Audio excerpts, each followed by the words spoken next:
Olá, pessoal, tudo bem?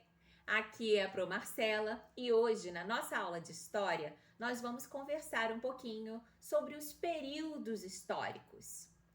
Antes de entrar no tema, eu só queria lembrar vocês de uma aula passada, uma das aulas passadas que nós falamos sobre a linha do tempo. Vocês lembram? Pois é, vocês fizeram até uma atividade sobre a linha do tempo da história da vida de vocês, desde que vocês nasceram até a idade que estão hoje, certo? Pois é.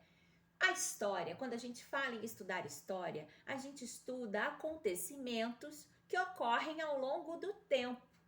Então, os historiadores, para poder organizar tantos acontecimentos que aconteceram em milhares de anos, eles os historiadores estabeleceram, elegeram marcos temporais de acordo com o que eles julgavam ser os eventos mais importantes da história. Então, vamos conhecer esses eventos? Bora lá! O primeiro evento elegido pelos historiadores é o período da pré-história ou período pré-histórico. O surgimento dos antepassados dos seres humanos modernos aconteceu há cerca de 4 milhões de anos, até aproximadamente 4.000 anos antes de Cristo, antes do período que Jesus Cristo estava vivo aqui na Terra. Esse período marca o início dos registros ou até da invenção escrita, tá bom? Como assim início dos registros? Início dos registros são início do registro das fontes históricas. É onde se tem notícia de fontes históricas. Tem aí várias linguagens que a gente vai se aprofundar um pouco mais na pré-história na próxima aula, tá legal?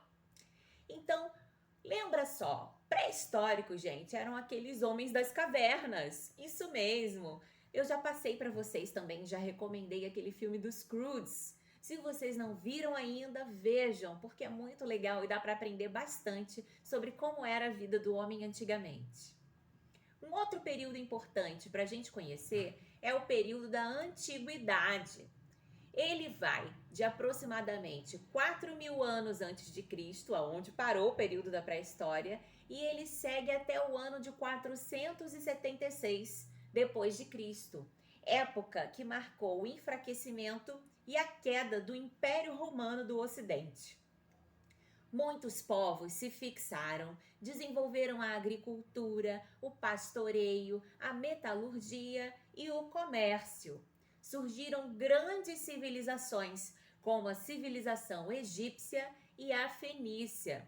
Lembrando que uma grande diferença aí do homem pré-histórico para o homem da antiguidade é que o homem pré-histórico, ele era nômade. Nômade, pro? O que é isso?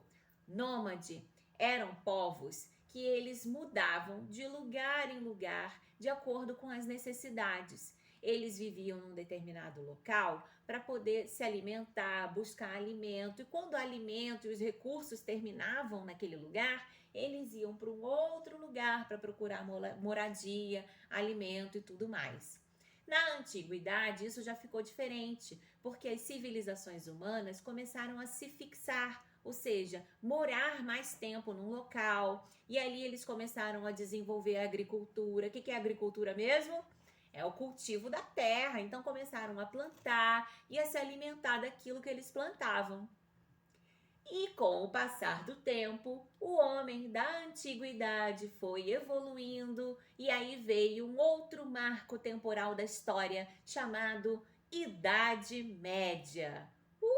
A Idade Média foi do ano de 476 depois de Cristo até mais ou menos 1453, quando Constantinopla, que era o centro do poder do cristianismo no Oriente, foi tomada por muçulmanos.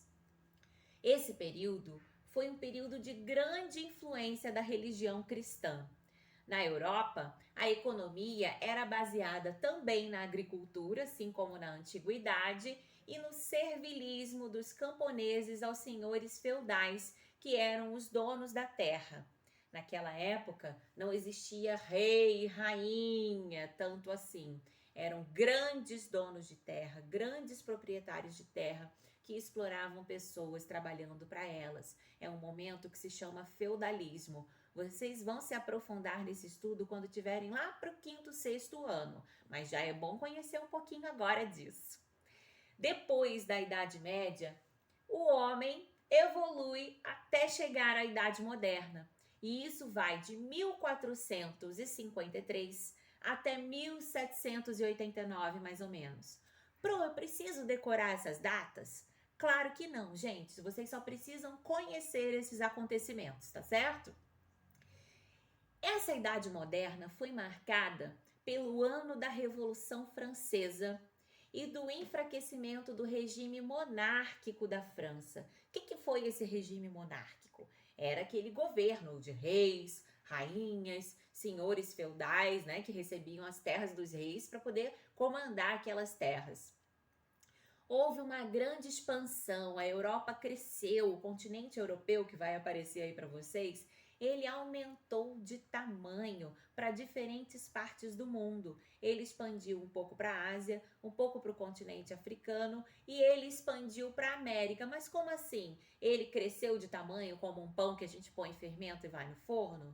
Não, ele cresceu porque na Idade Moderna começaram o quê? As grandes navegações que nós já estudamos. Tanto que foi nessa época que o continente americano e o nosso país foi descoberto. Então a Europa cresceu porque eles foram viajar pelos oceanos, ampliar os seus domínios e conquistar novas terras. É claro que essas novas terras não ficaram sendo o continente europeu. Hoje a gente já, de uns tempos para cá, a gente já estipulou os continentes. Quais são os nossos continentes mesmo? América, Ásia, Europa, Oceania, África e Antártica. Muito bem. Depois a gente vai para a Idade Contemporânea. A Idade Contemporânea ela vai mais ou menos de 1789 até os dias de hoje. Então, o marco histórico que nós estamos vivendo hoje é a Idade Contemporânea. Esse período contemporâneo, ele é marcado pela industrialização, pelas tecnologias, manufaturas e fábricas começam a se expandir, a crescer, utilizar novos recursos para aumentar a produção. Grande parte da população também começou a deixar de morar no campo para viver nas grandes cidades. E, ao mesmo tempo, muitos países europeus também estabeleceram novas colônias na Ásia e na África para explorar a matéria-prima de que precisavam na indústria. Então, gente, por hoje é só. Eu espero que vocês tenham gostado dos conteúdos de hoje. Atenção nas atividades, que a Pro vai passar para vocês a leitura de uma história, de um livro da Eva Furnari chamado Lolo Barnabé. Essa história mostra bem como o ser humano evolui. Vai desejando coisas novas, descobrindo coisas novas, e isso é muito interessante. Marca grandemente as características de nós seres humanos, porque nós pensamos, nós criamos, diferente dos outros animais. Nós somos racionais e temos poderes com isso. Então vocês vão se divertir bastante com a história do Lolo Barnabé e a sua família, que nunca estavam satisfeitos com nada. A gente vai conversar sobre isso. E tem também hoje uma atividade no material anexo. Atenção aí, tá bom? Nós vamos falar disso mais no grupo do WhatsApp. Então, bons estudos para vocês. Qualquer dúvida, me chamem, eu tô aqui, tá bom? Um beijãozão. Tchau, tchau.